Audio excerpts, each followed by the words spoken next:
něco vaříš, jasně, flambuješ. Lívanté palačinky, smažení palačinek, palačinka. Těsto na palačinky.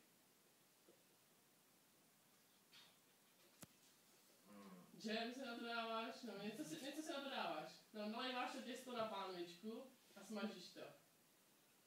Smažení palačinek. Smažení těsta. Smažení... Smažení vajíček.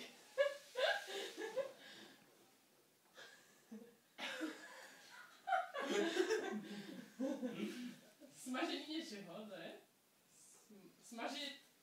Smažit těsto, smažit palačinky, smažit dívance, smažit amolety, smažit omelety.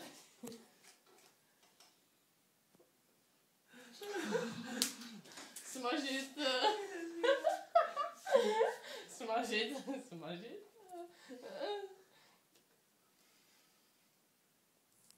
na pánvičce. Pánvička, tlustá omeleta. Boy!